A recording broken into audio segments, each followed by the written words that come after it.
Okay, so president from article 52 to 62. അതിനുശേഷം vice president വരുന്നത് article 63 തൊട്ട് 73 വരെയാണ്. അതിനുശേഷം prime minister and his council 74 തൊട്ട് 78 വരെ. പിന്നീടുള്ളത് അറ്റോർണി ജനറൽ ആണ്. അറ്റോർണി ജനറലിന്റെ ആർട്ടിക്കിൾ മാത്രം ഒറ്റയ്ക്ക് നിൽക്കുന്നു. അത് 76ലാണ് അറ്റോർണി ജനറലിനെ പറ്റി പറയുന്നത്. അതിനുശേഷം ലെജിസ്ലേച്ചർ എന്ന് പറഞ്ഞാൽ ഇന്ത്യയിൽ ഞാൻ ഓൾറെഡി പറഞ്ഞതാണ് 3 ബോഡീസ് ആണ് ഇന്ത്യൻ പാർലമെന്റിന്റെ പാർട്ടായിട്ട് പറയുന്നത്. Because president is an integral part of parliament. Parliament എന്ന് പറയുമ്പോൾ പ്രസിഡന്റ് ഇന്റഗ്രൽ പാർട്ടാണ്. അതുകൊണ്ട് തന്നെ പ്രസിഡന്റും പിന്നീട് ലോക്സഭയും രാജ്യസഭയും അടങ്ങിയതാണ് ലെജിസ്ലേച്ചർ. പിന്നീടുള്ളത് സുപ്രീം കോർട്ടാണ്. സുപ്രീം കോർട്ടിനെ പറ്റി കവർ ചെയ്യുന്ന ആർട്ടിക്കിൾ 124 മുതൽ 147 വരെ വരുന്ന ആർട്ടിക്കിൾസ് ആണ്. ദെൻ ഇൻ ബിറ്റ്വീൻ ആർട്ടിക്കിൾ 123 എന്ന് പറയുന്നത് ordinance making power of president ആണ്. അതിനുശേഷം ആർട്ടിക്കിൾ 148 തൊട്ട് ആർട്ടിക്കിൾ 151 വരെ പറയുന്നത് CAG പറ്റിയാണ്, controller and auditor general of India. So ഇന്നത്തെ നമ്മുടെ ഡിസ്കഷൻ 2 മേജർ ടോപ്പിക്സിലാണ്. ഒന്നാമത്തെ ടോപ്പിക് പ്രസിഡന്റ് ഓഫ് ഇന്ത്യ, രണ്ടാമത്തെ ടോപ്പിക് വൈസ് പ്രസിഡന്റ്. സോ നമുക്ക് പ്രസിഡന്റിലേക്ക് പോകാം. പ്രസിഡന്റിനെ പറ്റിയുള്ള ബേസിക് തിങ്സ്, പ്രസിഡന്റിനെ പറ്റി കവർ ചെയ്യുന്ന ആർട്ടിക്കിൾസ് എന്ന് പറയുന്നത് ആർട്ടിക്കിൾ 52 തൊട്ട് ആർട്ടിക്കിൾ 62 വരെ മെയിൻ പ്രൊവിഷൻസും ദെൻ അപ് ടു 78 വരെ പ്രസിഡന്റുമായിട്ട് റിലേറ്റ് ചെയ്ത് വന്നിരിക്കുന്ന പല ആർട്ടിക്കിളും നമുക്ക് കാണാൻ സാധിക്കും. സോ ഇതെല്ലാം ഇൻക്ലൂഡ് ചെയ്യുന്നത് പാർട്ട് 5ലാണ്. അതായത് പ്രസിഡന്റുമായിട്ട് മാത്രം ബന്ധപ്പെട്ടുള്ള മെയിൻ പ്രൊവിഷൻസ് പറയുന്നത് ആർട്ടിക്കിൾ 52 തൊട്ട് 62 വരെയാണ്.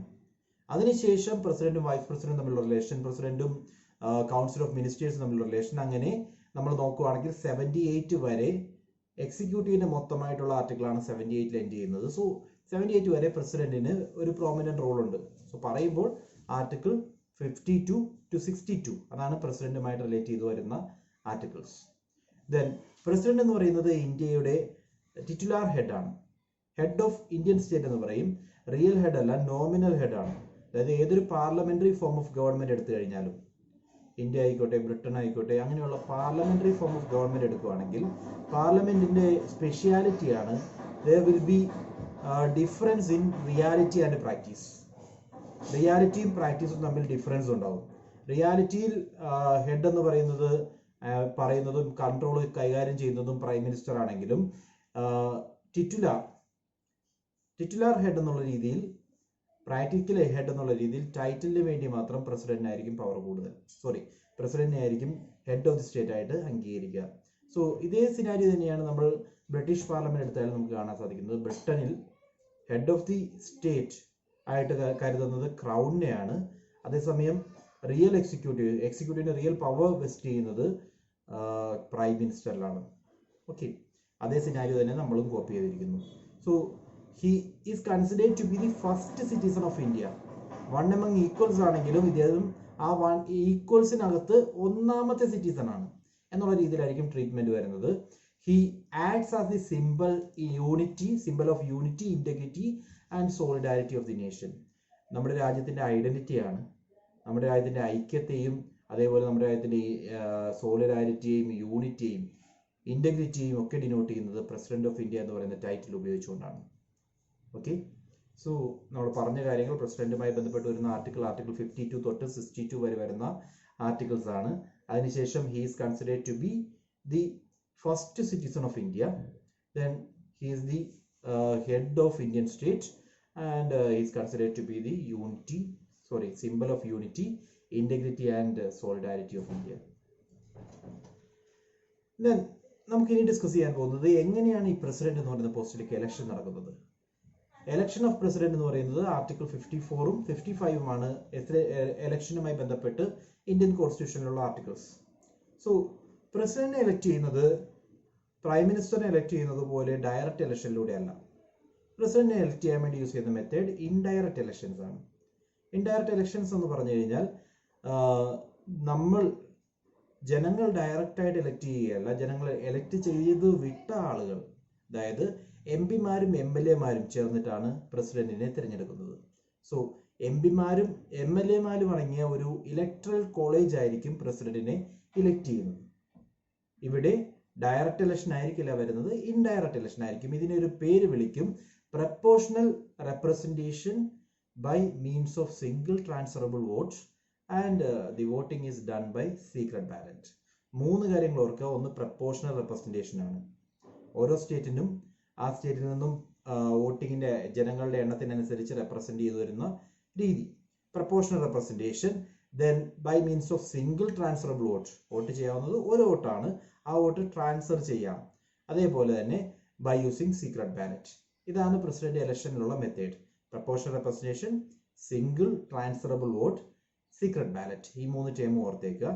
ദെൻ ഇലക്ടറൽ കോളേജിൽ വരുന്ന വ്യക്തികൾ, അതായത് പ്രസിഡന്റ് ഇലക്ഷൻ ചെയ്യാൻ വേണ്ടി ഇലക്ഷനിൽ പങ്കെടുക്കാവുന്ന വ്യക്തികൾ, ഒന്നാമതായിട്ട് the elected members of both houses of parliament. ലോക്സഭയിലെയും രാജ്യസഭയിലെയും ഇലക്ഷനിലൂടെ തിരഞ്ഞെടുക്കപ്പെട്ട മെമ്പേഴ്സിന് ഈ പറയുന്ന പ്രസിഡൻഷ്യൽ ഇലക്ഷന് പങ്കെടുക്കാം. അതായത് നോമിനേറ്റഡ് മെമ്പേഴ്സ് ഉണ്ട്. രാജ്യസഭയാണെങ്കിൽ 12 പേരെ പ്രസിഡന്റ് നോമിനേറ്റ് ചെയ്യുന്നുണ്ട്. അവർ ഇലക്ഷനിലൂടെ വന്നതല്ല, പ്രസിഡന്റ് ആയിട്ട് നോമിനേറ്റ് ചെയ്യുന്നതാണ്. ആർട്ട്, കൾച്ചർ തുടങ്ങിയിട്ടുള്ള ഏരിയയിൽ നിന്നും, സയൻസ് പോലുള്ള ഏരിയയിൽ നിന്നും പ്രൊമിനന്റ് ആയിട്ടുള്ള വ്യക്തികളെ നോമിനേറ്റ് ചെയ്യാനുള്ള പ്രൊവിഷൻ ഉണ്ട്. അത് പ്രകാരമാണ് സച്ചിൻ തെണ്ടുൽക്കറും അതേപോലെ അമിതാഭ് ബച്ചനും ഒക്കെ മുമ്പ് രാജ്യസഭ മെമ്പേഴ്സ് ആയിരുന്നത്.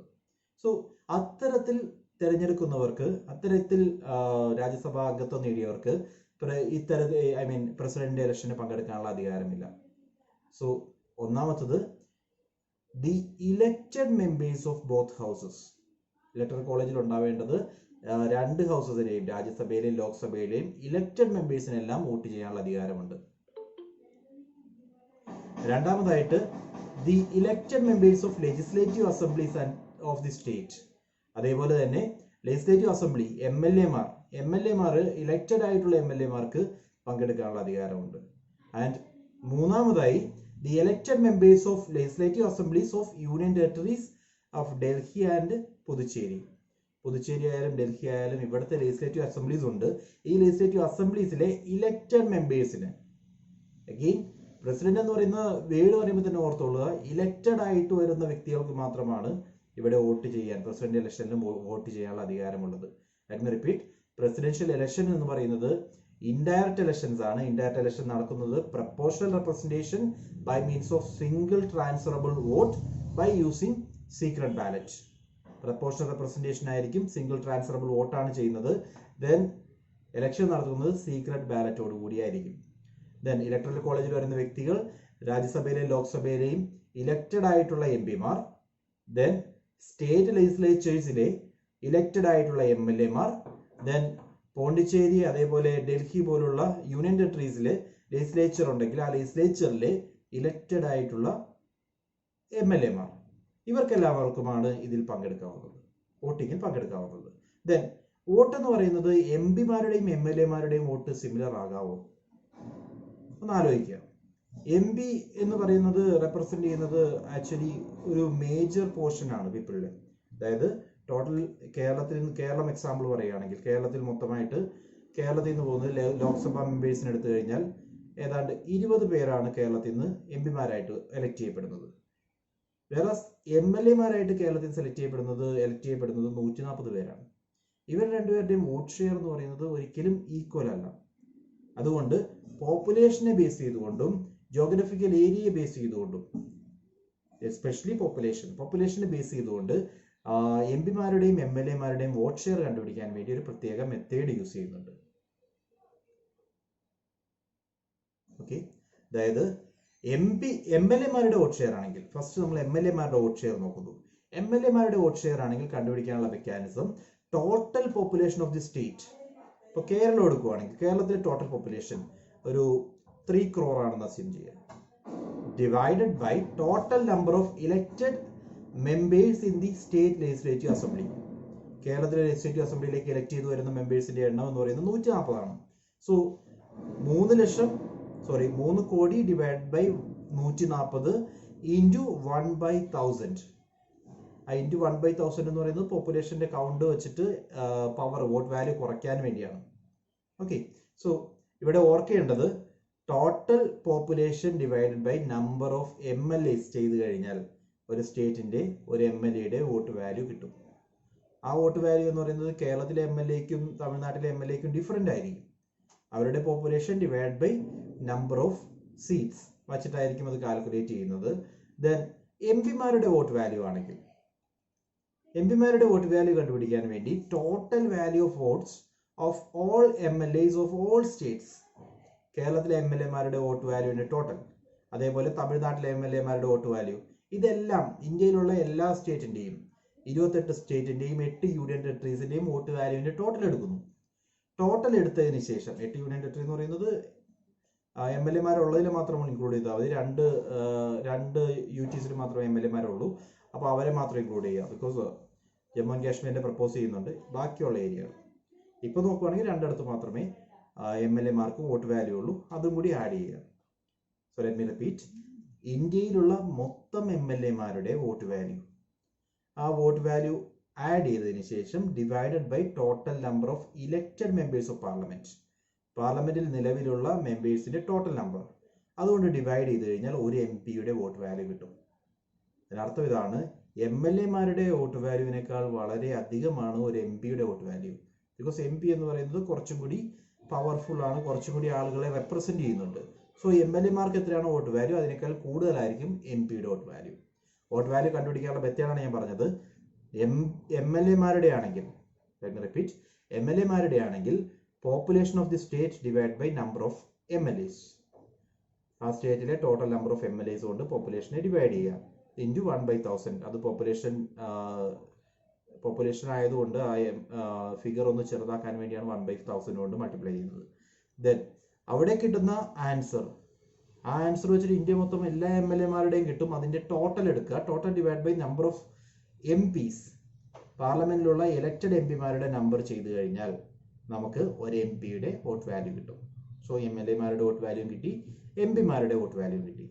അതിനുശേഷം a candidate in order to be declared elected to the office of president must secure a fixed quota of votes. ഇവിടെ വോട്ട് എങ്ങനെയാണ് MPമാരുടെയും MLAമാരുടെയും വോട്ട് ഷെയർ നമ്മൾ നോക്കി. ഇനി നമ്മൾ ഓർക്കേണ്ടത്, ഒരു ഇൻഡിവിജ്വൽ, ഒരു കാൻഡിഡേറ്റ് പ്രസിഡന്റ് ആയിട്ട് എലക്ട് ചെയ്യപ്പെടണമെങ്കിൽ അദ്ദേഹത്തിന് കിട്ടേണ്ട ഒരു മിനിമം കോട്ട വോട്ടുണ്ട്. ഓക്കെ, മിനിമം കോട്ട. ആ മിനിമം കോട്ട വോട്ട് തികഞ്ഞാൽ മാത്രമേ ആ ഇൻഡിവിജ്വലിനെ പ്രസിഡന്റ് ആയിട്ട് എലക്ട് ചെയ്യുള്ളൂ, അങ്ങനെ ഡിക്ലെയർ ചെയ്യുള്ളൂ. ആ മിനിമം കോട്ട കണ്ടുപിടിക്കാൻ വേണ്ടി ചെയ്യേണ്ടത് total number of valid votes polled, ഇലക്ഷനിൽ പോൾ ചെയ്ത ടോട്ടൽ നമ്പർ ഓഫ് വോട്ട്സ് എടുക്കുക, വാലിഡ് ആയിട്ടുള്ളത്. ഓക്കെ, MLAമാരും MPമാരുമാണ് വോട്ട് ചെയ്യുന്നതെങ്കിൽ പോലെയും ചില കേസുകളിൽ ഇൻവാലിഡ് വോട്ട്സ് ഉണ്ടാകും. സോ വാലിഡ് ആയിട്ടുള്ള total number of votes divided by എത്ര കാൻഡിഡേറ്റ്സ് ഉണ്ടായിരുന്നു നോക്കുക. ഒരു കാൻഡിഡേറ്റ്, നമുക്ക് വേണ്ടത് പ്രസിഡന്റിനെ മാത്രമാണ്, ഒരു കാൻഡിഡേറ്റിലേക്കുള്ള വേക്കൻസി ഉള്ളൂ. ആ വേക്കൻസി ഡിനോട്ട് ചെയ്തുകൊണ്ട് ഡിവൈഡ് ബൈ 1 പ്ലസ് 1, ആ 1ന്റെ ഒപ്പം ഒരു 1 എന്ന് പറയുന്ന ഒരു ഇൻഡിവിജ്വലും കൂടി ആഡ് ചെയ്യുക, പ്ലസ് ഒരു 1 കൂടി ആഡ് ചെയ്യുക. അതായത് ഇക്വേഷൻ ഇങ്ങനെയായിരിക്കും, total number of valid votes polled divided by 1 + 1 that is 2 plus ഇതെല്ലാം കൂടി ചെയ്ത ഫിഗർ പ്ലസ് 1 ചെയ്തു കഴിഞ്ഞാൽ കിട്ടുന്നതാണ് minimum number of seats, minimum number of votes required to become president. ഇതിനെയാണ് കോട്ട എന്ന് പറയുന്നത്. ഈ കോട്ട കിട്ടിയാൽ മാത്രമേ പ്രസിഡന്റ് കാൻഡിഡേറ്റ് വിജയിച്ചതായിട്ട് നമുക്ക് പറയാൻ പറ്റുള്ളൂ. ഓക്കെ, ഇവിടെ കൺഫ്യൂഷൻ ഉണ്ടെങ്കിൽ ഞാൻ ഒന്നും കൂടി റിപ്പീറ്റ് ചെയ്യാം. MLAമാരുടെ വോട്ട് ഷെയർ നമ്മൾ പറഞ്ഞു. MLAമാരുടെ വോട്ട് ഷെയർ എന്ന് പറയുന്നത് സ്റ്റേറ്റിലെ total population divide by number of MLAs of that particular state. ആ പർട്ടിക്കുലർ സ്റ്റേറ്റിൽ എത്ര MLAമാരുണ്ടോ അതനുസരിച്ച് ചെയ്യാം. ദെൻ MPമാരുടെ വോട്ട് ഷെയർ എന്ന് പറയുന്നത് ഇന്ത്യ മൊത്തം എത്ര MLAമാരുണ്ടോ അവരുടെ എല്ലാവരുടെയും vote share divided by number of MPs of parliament, പാർലമെന്റിലെ ഇലക്റ്റഡ് MPമാരുടെ ടോട്ടൽ എടുക്കുക, അത് വെച്ച് ഡിവൈഡ് ചെയ്യുക. സോ അവിടെ MPമാരുടെ വോട്ട് ഷെയർ കിട്ടും. ഇങ്ങനെയായിരിക്കും അവർ, ഈ വാല്യൂ വെച്ചിട്ടായിരിക്കും അവർ വോട്ട് ചെയ്യുന്നത്. ഇനി പ്രസിഡന്റ് ആയിട്ട് ഇലക്ട് ചെയ്യപ്പെടണമെങ്കിൽ അവിടെ ഒരു മിനിമം കോട്ട വോട്ട് അദ്ദേഹത്തിന് കിട്ടിയിരിക്കണം. ആ മിനിമം കോട്ട കണ്ടുപിടിക്കാനുള്ള ഒരു ഇക്വേഷൻ ആണ് പറഞ്ഞത്. മിനിമം കോട്ട കണ്ടുപിടിക്കുന്ന രീതി, electoral quota is equal to total number of valid votes polled, ഇലക്ഷന് പോൾ ചെയ്തിരിക്കുന്ന വാലിഡ് വോട്ട്സ് എത്രയാണെന്ന് നോക്കുക, ഡിവൈഡഡ് ബൈ 2. ഡിവൈഡ് ബൈ 2 ചെയ്ത് കഴിയുമ്പോൾ കിട്ടുന്ന ഫിഗറിനോട് കൂടി 1 ആഡ് ചെയ്യുക. അതായത് total number of valid votes poll എന്ന് പറയുന്നത് 200 ആണെങ്കിൽ 200 വോട്ട്സ് ആണ് total number of valid votes ആയിട്ട് പോൾ ചെയ്തത്. അങ്ങനെയാണെങ്കിൽ 200 divide by 2 that is 100 plus 1, പകുതിയിൽ കൂടുതൽ total number of votes poll ചെയ്തതിന്റെ പകുതിയിലേക്കാളും ഒരു വോട്ട് കൂടുതൽ കിട്ടിയാൽ മാത്രമേ ആ ഇൻഡിവിജ്വൽ കോട്ട കിട്ടിയതായിട്ട് അംഗീകരിക്കാൻ പറ്റുകയുള്ളൂ. സാധാരണ ഇലക്ഷനിൽ അത് തന്നെ ആ ഒരു മെക്കാനിസം നമുക്ക് കാണാൻ പറ്റും. ഇപ്പോൾ കേരളത്തിന്റെ ഇലക്ഷൻ ആണെങ്കിൽ കേരളത്തിലെ ലെജിസ്ലേറ്റീവ് അസംബ്ലിക്ക് 140 സീറ്റ്സ് വരുന്നു. 140 സീറ്റ്സിൽ 71 സീറ്റ് കിട്ടിയില്ലെങ്കിൽ മെജോറിറ്റി കിട്ടിയതായിട്ട് അംഗീകരിക്കപ്പെടില്ല. അതേ മെത്തേഡ് തന്നെയാണ് ഇവിടെയും കോട്ടയ്ക്ക് വേണ്ടി ഉപയോഗിക്കുന്നത്. Okay, then each member of electoral college will be given a ballot paper. Voting നടക്കുന്ന രീതിയാണ് ഇനി പറയുന്നത്. ഓരോ മെമ്പറിനും ഒരു ബാലറ്റ് പേപ്പർ കൊടുത്തിട്ടുണ്ടാവും. ഈ ബാലറ്റ് പേപ്പറിൽ അദ്ദേഹത്തിന് 1, 2, 3, 4 4 പേരാണ് മത്സരിക്കുന്നതെങ്കിൽ 1, 2, 3, 4 എന്ന് മാർക്ക് ചെയ്യാനുള്ള ഒരു ഓപ്ഷൻ ഉണ്ട്. അദ്ദേഹം വോട്ടറിന് വോട്ട് കാസ്റ്റ് ചെയ്യുന്ന ടൈമിൽ ആദ്യത്തെ ഇൻഡിവിജ്വലിന്റെ നേരെ അദ്ദേഹത്തിന് ഇഷ്ടം, അദ്ദേഹം വോട്ട് ചെയ്യാൻ ഉദ്ദേശിക്കുന്ന ഇൻഡിവിജ്വലിന് നേരെ 1 എന്ന് എഴുതാം. ദെൻ രണ്ടാമത്തെ ഇൻഡിവിജ്വൽ നെക്സ്റ്റ് പ്രിഫേർഡ് ഇൻഡിവിജ്വലിന് നേരെ 2 എന്ന് എഴുതാം. അത് കഴിഞ്ഞ് നെക്സ്റ്റ് പ്രിഫേർഡ് ആണെങ്കിൽ 3 എന്ന് എഴുതാം. ലീസ്റ്റ് പ്രിഫേർഡ് ആണെങ്കിൽ 4 എന്ന് എഴുതാം. ഇങ്ങനെ എഴുതാനുള്ള ഒരു ഓപ്ഷൻ, അതായത് സാധാരണ ഇലക്ഷൻ പോലെയല്ല ഇവിടെ വോട്ട് ചെയ്യുമ്പോൾ എല്ലാവർക്കും നമ്മൾ എല്ലാവരെയും റെപ്രസെന്റ് ചെയ്യുകയാണ്. ഐ മീൻ വോട്ടിങ്ങിലൂടെ എല്ലാവർക്കും ഒരു വാല്യൂ കൊടുക്കുന്നുണ്ട്. ഇവിടെ യെസ് ഓർ നോ എന്ന് പറയുന്ന സിറ്റുവേഷൻ അല്ല. ഏറ്റവും ഫേവറബിൾ ആയിട്ടുള്ള ഇൻഡിവിജ്വൽ ആരാണോ അയാൾക്ക് നേരെ 1 കൊടുക്കുക. ദെൻ രണ്ടാമത്തെ ഫേവറബിൾ ആയിട്ടുള്ള ഇൻഡിവിജ്വലിന് 2, മൂന്നാമത്തെ ഫേവറബിൾ ആയ ഇൻഡിവിജ്വലിന് 3, ഈസ് ഫേവേർഡ് ആണെങ്കിൽ 4. അങ്ങനെയായിരിക്കും നമ്പറിംഗ് വോട്ടിംഗ് ചെയ്യുന്നത്. ദെൻ ഇതിന്റെ അർത്ഥം എല്ലാ കാൻഡിഡേറ്റ്സിനും പ്രിഫറൻസ് ഉണ്ട്. മത്സരിക്കുന്ന എല്ലാ കാൻഡിഡേറ്റ്സിനും അവരവരുടേതായ ഒരു പ്രിഫറൻസ്, മീൻസ് വോട്ട് ചെയ്യുന്നവരുടേതായ ഒരു പ്രിഫറൻസ് കിട്ടുന്നുണ്ട്. First preference, second preference, third preference and fourth preference. ആ രീതിയിലായിരിക്കും പ്രിഫറൻസ് വരുന്നത്. ആ രീതിയിലാണ് വോട്ട് ചെയ്യേണ്ടത്. Then in the first phase the first preference individual ആദ്യത്തെ പോയിന്റ് കൊടുക്കും. സെക്കൻഡ് പ്രിഫറൻസിന് സെക്കൻഡ് ഇൻഡിവിജ്വൽ. ഇത് നമ്മൾ പറഞ്ഞതാണ്. പക്ഷേ ഇഷ്യൂ വരുന്നത് കോട്ട ഗെയിൻ ചെയ്യാൻ സാധിക്കുന്നില്ലെങ്കിൽ, നമ്മളിപ്പോൾ പറഞ്ഞ രീതിയിൽ കോട്ട കിട്ടുന്നില്ലെങ്കിൽ, നമ്മൾ നേരത്തെ പറഞ്ഞ എക്സാമ്പിൾ വെച്ചിട്ട് ടോട്ടൽ എലക്റ്റഡ് പോൾ ചെയ്ത വോട്ട് എന്ന് പറയുന്നത് 200 ആണെങ്കിൽ അതിന്റെ കോട്ട എന്ന് പറയുന്നത് പകുതി 50 എടുക്കുന്നു. 200ന്റെ പകുതി 100, 100 പ്ലസ് 1, 101 വോട്ട് കിട്ടിയാൽ മാത്രമേ കോട്ട തികയുള്ളൂ. കോട്ട തികഞ്ഞില്ലെങ്കിൽ അതിനർത്ഥം രണ്ടാമത് ഏറ്റവും ലീസ്റ്റ് വോട്ട് കിട്ടിയ ആളുടെ വാല്യൂ എടുക്കുക. ലെറ്റ് മീ റിപ്പീറ്റ്, ഒന്നും കൂടി ഞാൻ പറയുന്നു. കോട്ട കിട്ടാത്ത സിറ്റുവേഷൻ ആണെങ്കിൽ, പ്രസിഡൻഷ്യൽ ഇലക്ഷൻ നടക്കുകയാണ്, പ്രസിഡൻഷ്യൽ ഇലക്ഷന്റെ എൻഡിൽ കോട്ട കിട്ടുന്നില്ല, ഒരു ഇൻഡിവിജ്വലിനും ആ മിനിമം റിക്വയർഡ് വോട്ട് കിട്ടുന്നില്ല. അങ്ങനെയാണെങ്കിൽ നമ്മളിവിടെ പറഞ്ഞത് എല്ലാ ഇൻഡിവിജ്വലിനും നേരെ 1 or 2 or 3 or 4 എന്ന് മാർക്ക് ചെയ്യുന്നുണ്ട് പ്രിഫറൻസ് അനുസരിച്ചുകൊണ്ട്. അപ്പോൾ കോട്ട കിട്ടാതെ വരുവാണെങ്കിൽ ഏറ്റവും ലീസ്റ്റ് പ്രിഫേർഡ് ആയിട്ടുള്ള ഇൻഡിവിജ്വൽ ആരാണ് നോക്കുക. ആ ലീസ്റ്റ് പ്രിഫേർഡ് ആയിട്ടുള്ള ഇൻഡിവിജ്വലിന്റെ സെക്കൻഡ് റാങ്ക്, അയാളുടെ പേരിൽ വന്നിട്ടുള്ള വോട്ടിൽ, ലീസ്റ്റ് പ്രിഫേർഡ് എന്ന് പറയുന്നത് ആ ലീസ്റ്റ് പ്രിഫേർഡ് ആയിട്ടുള്ള ഇൻഡിവിജ്വൽ, ഏറ്റവും കുറച്ച് വോട്ട് കിട്ടിയ ഇൻഡിവിജ്വലില് സെക്കൻഡ് റാങ്ക്, അയാൾക്ക് ഫസ്റ്റ് കൊടുത്തിരിക്കുന്ന ഇൻഡിവിജ്വൽ രണ്ടാമത് ആർക്കാണ് കൊടുത്തിരിക്കുന്നത് നോക്കുക. ഓക്കെ, കൺഫ്യൂസിങ് ആണോ? റിപ്പീറ്റ് ചെയ്യാം. അതായത് വോട്ട് വരുന്ന രീതി ഒന്ന് ആലോചിക്കുക. ഒന്നാമതായിട്ട് ഫസ്റ്റ് എന്ന് പറയുന്നത് എ എന്ന് പറയുന്ന ഇൻഡിവിജ്വലിന് കൊടുത്തു, സെക്കൻഡ് എന്ന് പറയുന്നത് ബിക്ക് കൊടുത്തു, തേർഡ് സിക്ക് കൊടുക്കുന്നു. ഈ രീതിയിലാണ് വോട്ട് ചെയ്യുന്നത്. സോ ആദ്യം കൗണ്ട് ചെയ്യുമ്പോൾ ഈ ഫസ്റ്റ് കിട്ടിയത് ആരാണെന്ന് മാത്രമേ കൗണ്ട് ചെയ്യുന്നുള്ളൂ.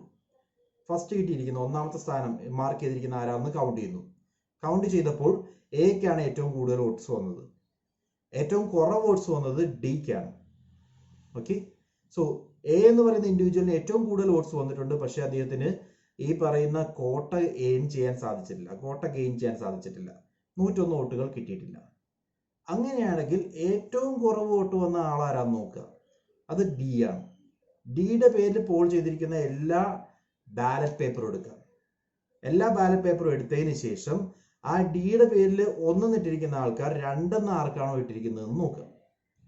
ആ 2 വന്നിരിക്കുന്ന വാല്യൂ എല്ലാം ആഡ് ചെയ്യാം. ഓക്കെ, രണ്ടാമത് ഇട്ടിരിക്കുന്നത് എക്ക് ആണെങ്കിൽ എക്ക് വീണ്ടും വോട്ടുകൾ കിട്ടുകയെ, ഡിക്ക് പോൾ ചെയ്ത വോട്ടെല്ലാം ക്യാൻസൽ ആയി. അതിന് പകരം ഡിയുടെ വോട്ട് ബാലറ്റ് പേപ്പറിൽ രണ്ടാമത്തെ പ്രിഫറൻസ് വെച്ചിരിക്കുന്ന ഇൻഡിവിജ്വൽസിനെല്ലാം ആ വോട്ട് ആഡ് ചെയ്യും. അങ്ങനെ ആഡ് ചെയ്യുമ്പോൾ they will get sufficient quota. Okay, ഇനി അതിലും സഫീഷ്യന്റ് കോട്ട കിട്ടുന്നില്ലെങ്കിൽ ദെൻ പിന്നീട് ലീസ്റ്റ് പ്രിഫേർഡ് ആരാന്ന് നോക്കുക.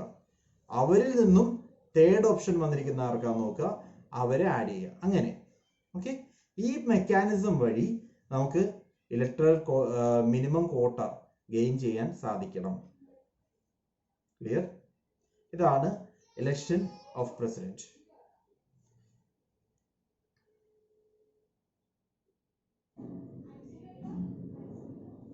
ദെൻ പ്രസിഡൻഷ്യൽ ഇലക്ഷനുമായി ബന്ധപ്പെട്ട് എന്തെങ്കിലും ഒരു ഡിസ്പ്യൂട്ട് വരുവാണെങ്കിൽ, അല്ലെങ്കിൽ എന്തെങ്കിലും ഡൗട്ട്സോ ഡിസ്പ്യൂട്ടോ ഒക്കെ പ്രസിഡൻഷ്യൽ ഇലക്ഷനുമായി ബന്ധപ്പെട്ട് വന്നു കഴിഞ്ഞാൽ അതിനകത്ത് ഫൈനൽ ഡിസിഷൻ എടുക്കാനുള്ള authority supreme കോർട്ടാണ്.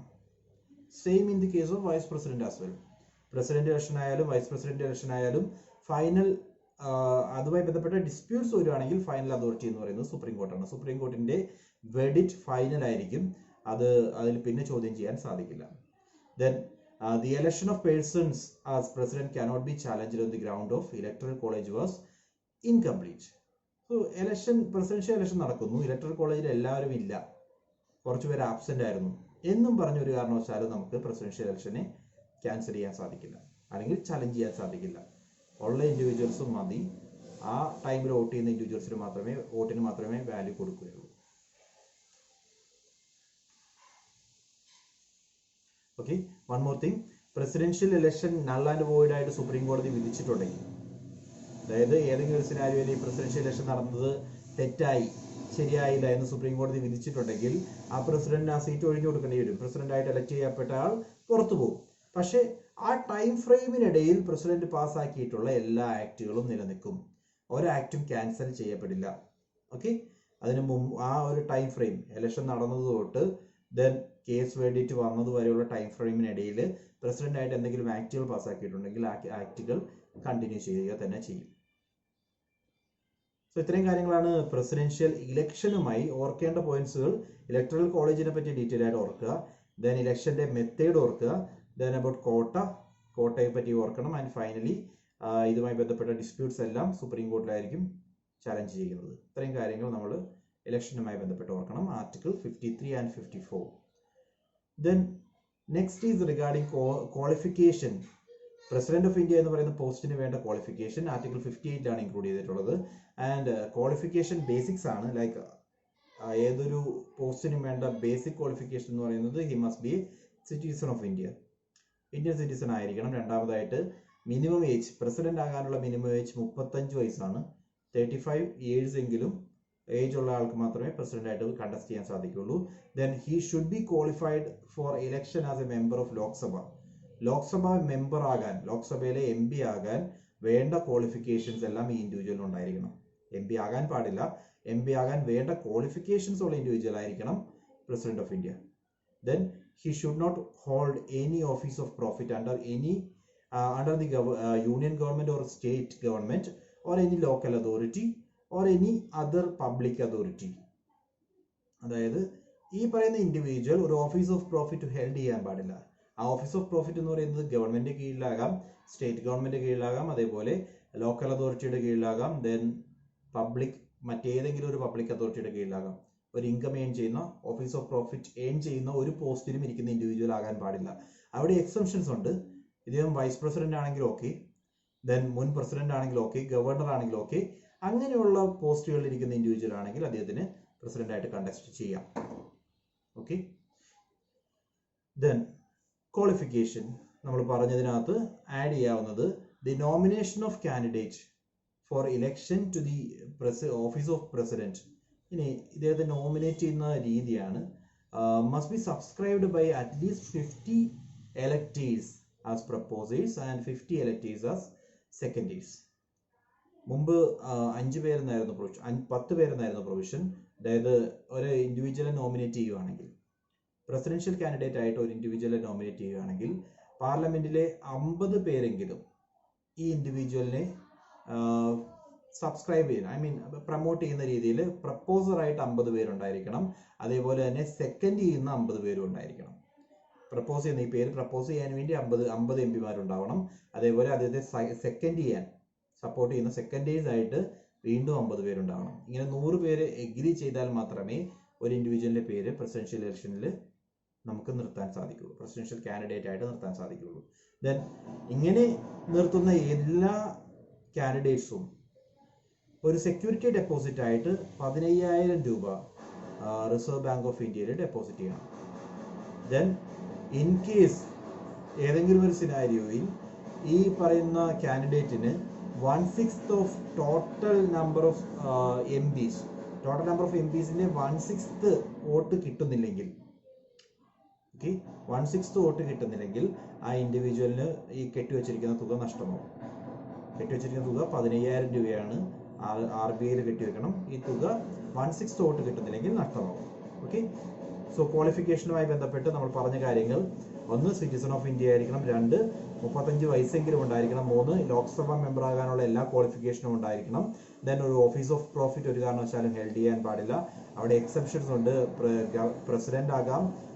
Then sitting president വീണ്ടും മത്സരിക്കുകയാണെങ്കിൽ അദ്ദേഹത്തിന് ഓഫീസ് ഓഫ് പ്രോഫിറ്റ് ആയിട്ട് അത് കൺസിഡർ ചെയ്യാൻ പറ്റില്ല. ദെൻ വൈസ് പ്രസിഡന്റ് മത്സരിക്കുകയാണെങ്കിൽ വൈസ് പ്രസിഡന്റ് എന്ന് പറയുന്നത് ഓഫീസ് ഓഫ് പ്രോഫിറ്റ് ആയിട്ട് കൺസിഡർ ചെയ്യില്ല. അതേപോലെ ഗവർണർ മത്സരിക്കുകയാണെങ്കിൽ, ദെൻ മിനിസ്റ്റർ ഓഫ് യൂണിയൻ, ഇങ്ങനെയുള്ളവരൊക്കെ മത്സരിക്കുകയാണെങ്കിൽ അതിനെ ഓഫീസ് ഓഫ് പ്രോഫിറ്റ് ആയിട്ട് കൺസിഡർ ചെയ്യില്ല. പിന്നെ നമ്മൾ നോമിനേഷന്റെ കേസാണ് പറഞ്ഞത്. പ്രസിഡൻഷ്യൽ കാൻഡിഡേറ്റ് ആയിട്ട് നോമിനേറ്റ് ചെയ്യണമെങ്കിൽ 50 പേരെങ്കിലും പ്രപ്പോസ് ചെയ്യണം. അതേപോലെ 50 പേര് സെക്കൻഡും ചെയ്യണം. ടോട്ടൽ 100 പേര് പുറകിലുണ്ടെങ്കിൽ മാത്രമേ ഒരാളെ കാൻഡിഡേറ്റ് ആയിട്ട് പ്രഖ്യാപിക്കാൻ സാധിക്കുകയുള്ളൂ. ദെൻ 15,000 രൂപ RBIയിൽ കെട്ടിവെക്കണം. ഈ 15,000 രൂപ 1/6 വോട്ട് കിട്ടുന്നില്ലെങ്കിൽ ആ ഇൻഡിവിജ്വലിന്റെ 15,000 രൂപ നഷ്ടമാകും. Then oath and affirmation.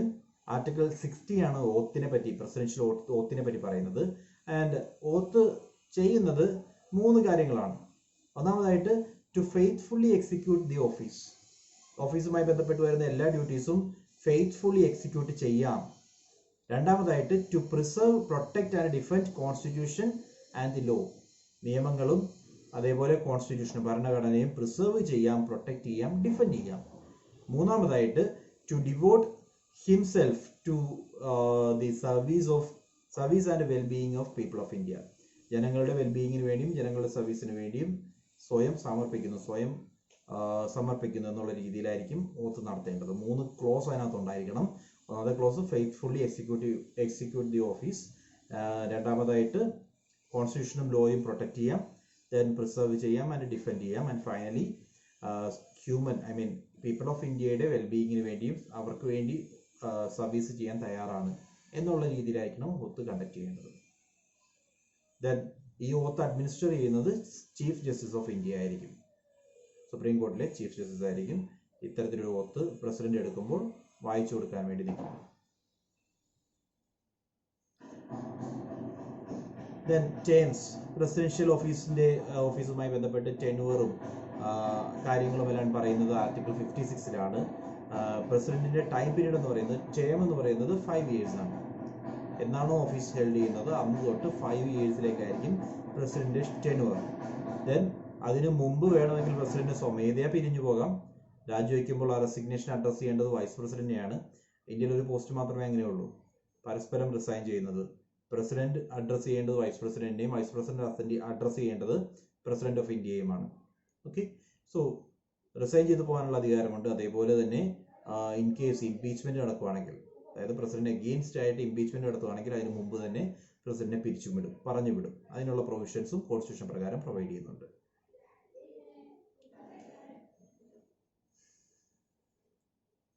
Then president ഇപ്പോൾ നമ്മൾ പറഞ്ഞു 5 yearsലേക്കാണ് ടെന്യൂർ എന്ന് പറഞ്ഞു.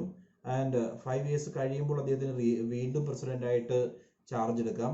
ഇലക്ഷനിലൂടെ വീണ്ടും വേണമെങ്കിൽ അദ്ദേഹത്തിന് തന്നെ പ്രസിഡന്റ് ആയിട്ട് തുടരാം. അതിനൊക്കെയുള്ള പ്രൊവിഷൻസ് ഉണ്ട്. എത്ര നമ്പർ ഓഫ് ടൈംസ് എന്ന് ഇന്ത്യൻ കോൺസ്റ്റിറ്റ്യൂഷൻ പ്രകാരം പറയുന്നില്ല. എത്ര നമ്പർ ഓഫ് ടൈംസ് വേണമെങ്കിലും പ്രസിഡന്റിന് വീണ്ടും ഇലക്റ്റഡ് ആകാം. അമേരിക്കൻ കോൺസ്റ്റിറ്റ്യൂഷൻ എടുക്കുകയാണെങ്കിൽ അമേരിക്കൻ പ്രസിഡന്റിന് 2 തവണ മാത്രമേ മാക്സിമം പ്രസിഡന്റ് ആകാൻ സാധിക്കുകയുള്ളൂ. ഒരു തവണ വരുന്നു, വീണ്ടും ഒരു തവണ കൂടി ഇലക്റ്റഡ് ആയി കഴിഞ്ഞാൽ പിന്നീട് മൂന്നാമതൊരു ചാൻസ് ഇല്ല. മാക്സിമം ടൈം പ്രസിഡന്റ് ആകുക എന്ന് പറയുന്നത് 2 തവണ മാത്രമാണ് as per American constitution. Indian constitution പ്രകാരം എത്ര തവണ വേണമെങ്കിലും പ്രസിഡന്റ് ആകാം. അതിലൊരു സീലിങ്ങോ നമ്പർ ഓഫ് ടൈംസോ ഇല്ല. ദെൻ ഇമ്പോർട്ടൻ്റ് ആയിട്ടുള്ളത് ഇംപീച്ച്മെന്റ് പ്രൊസീജിയർ ഓഫ് പ്രസിഡന്റ് ആണ്. ആർട്ടിക്കിൾ 61 പ്രസിഡന്റിന്റെ ഇംപീച്ച്മെന്റിനെ പറ്റി പറയുന്നത്. And it should be on the ground that violation of constitution happened. Constitution പ്രകാരം പറയുന്നത് വയലേഷൻ ഉണ്ടായാൽ, കോൺസ്റ്റിറ്റ്യൂഷണൽ വയലേഷൻ ഉണ്ടായാൽ മാത്രമേ പ്രസിഡന്റിനെ ഇംപീച്ച് ചെയ്യാൻ സാധിക്കുള്ളൂ. കോൺസ്റ്റിറ്റ്യൂഷണൽ വയലേഷൻ എന്താണെന്ന് ഇന്ത്യൻ കോൺസ്റ്റിറ്റ്യൂഷനിൽ പറയുന്നില്ല. ഓക്കെ, അതിന്റെ മീനിങ് എന്താണെന്നോ കൃത്യമായ ഡെഫിനേഷനോ ഇന്ത്യൻ കോൺസ്റ്റിറ്റ്യൂഷൻ പ്രകാരം ഈ പറയുന്ന ടേമിന് കൊടുത്തിട്ടില്ല. സോ ഗ്രൗണ്ട് എന്ന് പറയുന്നത് വയലേഷൻ ഓഫ് കോൺസ്റ്റിറ്റ്യൂഷൻ മാത്രമാണ്. എന്താണ് വയലേഷൻ ഓഫ് കോൺസ്റ്റിറ്റ്യൂഷൻ എന്ന് ഇന്ത്യൻ കോൺസ്റ്റിറ്റ്യൂഷൻ ക്ലിയർ ആയിട്ട് പറയുന്നില്ല. ദെൻ ഇംപീച്ച്മെന്റ് ഇൻട്രൊഡ്യൂസ് ചെയ്യുന്നത്, അതായത് പ്രസിഡന്റിനെ പറഞ്ഞു വിടാനാണെങ്കിൽ, ഇംപീച്ച് ചെയ്യാനാണെങ്കിൽ ആ പ്രൊസീജിയർ സ്റ്റാർട്ട് ചെയ്യുന്നത് ഏത് ഹൗസിൽ വേണമെങ്കിലും ആകാം. 2 ഹൗസസ് ആണ് പാർലമെന്റിനുള്ളത്, ലോക്സഭയും രാജ്യസഭയും. ഇതിൽ ഏത് ഹൗസിൽ വേണമെങ്കിലും പ്രസിഡന്റുമായി ബന്ധപ്പെട്ട ഇംപീച്ച്മെന്റ് പ്രൊസീജിയർ സ്റ്റാർട്ട് ചെയ്യാം, ഇനീഷ്യേറ്റ് ചെയ്യാം. ദെൻ ഈ 2 ഹൗസസും ഇത്തരത്തിലൊരു പ്രൊസീജിയർ, ബിഫോർ ദാറ്റ് ഒരു എക്സാമ്പിൾ പറയുകയാണെങ്കിൽ, ലോക്സഭയിലാണ് പ്രസിഡന്റ് ഇംപീച്ച് ചെയ്യാൻ പോകുന്നതെന്ന് വിചാരിക്കുക. ഇംപീച്ച്മെന്റ് പ്രൊസീജിയർ സ്റ്റാർട്ട് ചെയ്യുമ്പോൾ തന്നെ ലോക്സഭ ടോട്ടൽ മെമ്പേഴ്സിന്റെ 1/4 മെമ്പേഴ്സ് എങ്കിലും ഇത്തരത്തിലുള്ള ഒരു ഇംപീച്ച്മെന്റിനെ സപ്പോർട്ട് ചെയ്യണം. ഓക്കെ, ലോക്സഭയിൽ ഇനീഷ്യേറ്റ് ചെയ്യാൻ പോകുന്നു, പ്രസിഡന്റിനെ പറഞ്ഞു വിടുന്ന ഒരു റെസൊല്യൂഷൻ, ആ ബില്ല് മൂവ് ചെയ്യുമ്പോൾ തന്നെ ഈ ബില്ലിനെ സപ്പോർട്ട് ചെയ്ത് 1/4 മെമ്പേഴ്സ് എങ്കിലും എഗ്രി ചെയ്താൽ മാത്രമേ ആ ബില്ല് പ്രസന്റ് ചെയ്യാൻ സാധിക്കൂ. First point. ദെൻ ഇത്തരത്തിലുള്ള ഒരു ബില്ല് മൂവ് ചെയ്ത് കഴിഞ്ഞാൽ 14 ഡേയ്സ് നോട്ടീസ്, മൂവ് ചെയ്യുന്നതിന് മുമ്പായിട്ട് 14 ഡേയ്സ് നോട്ടീസ് പ്രസിഡന്റിന് കൊടുത്തിരിക്കണം. 2 കാര്യങ്ങൾ. ഒന്നാമത്തെ പോയിന്റ് ആയിട്ട് പറഞ്ഞത്, ബില്ല് മൂവ് ചെയ്യുന്ന ഏത് ഹൗസിൽ വേണമെങ്കിലും മൂവ് ചെയ്യാം, പക്ഷേ 1/4 മെമ്പേഴ്സ് എഗ്രി ചെയ്താൽ മാത്രമേ അത് ഇനീഷ്യേറ്റ് ചെയ്യാൻ സാധിക്കുകയുള്ളൂ. രണ്ടാമത്തെ പ്രൊവിഷൻ, ഇത്തരത്തിലുള്ള ബില്ല് മൂവ് ചെയ്യുന്നതിന് 14 ദിവസം മുമ്പ് തന്നെ, 14 ദിവസം പ്രയർ ആയിട്ടുള്ള ഒരു നോട്ടീസ് പ്രസിഡന്റിന്റെ കയ്യിൽ കൊടുത്തിരിക്കണം. ദെൻ അതിനുശേഷം ഈ ബില്ല് ഇൻട്രൊഡ്യൂസ് ചെയ്ത് കഴിഞ്ഞാൽ, ഇപ്പോൾ 1/4 മെമ്പേഴ്സ് എഗ്രി ചെയ്യുന്നു, പ്രസിഡന്റ് നോട്ടീസ് കൊടുത്തു കഴിഞ്ഞു, അതിനുശേഷം ബിൽ ഇൻട്രൊഡ്യൂസ് ചെയ്ത്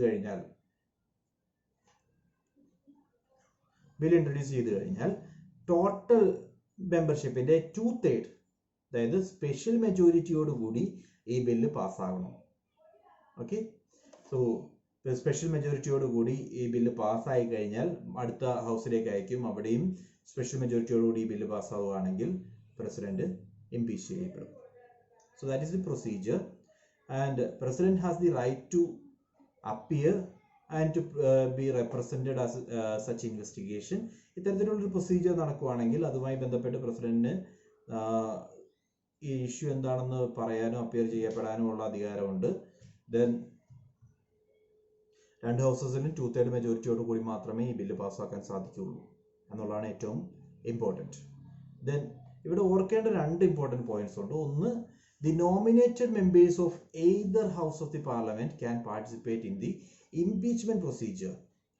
That means ഇനീഷ്യലി നമ്മൾ പറഞ്ഞത് എന്താ, എലക്ഷനുമായി ബന്ധപ്പെട്ട് പ്രസിഡന്റിനെ എലക്ട് ചെയ്യുന്ന ടൈമിലാണെങ്കിൽ നോമിനേറ്റഡ് ആയിട്ടുള്ള മെമ്പേഴ്സിന് യാതൊരു റോളും ഇല്ല. വേറസ് പ്രസിഡന്റിനെ ഇംപീച്ച് ചെയ്യുന്ന ടൈമിൽ ഇംപീച്ച്മെന്റ് പ്രൊസീജിയറുമായി ബന്ധപ്പെട്ട് വരുന്ന വോട്ടിങ്ങിൽ പങ്കെടുക്കാനുള്ള അധികാരം ഈ പറയുന്ന നോമിനേറ്റഡ് മെമ്പേഴ്സിനുണ്ട്.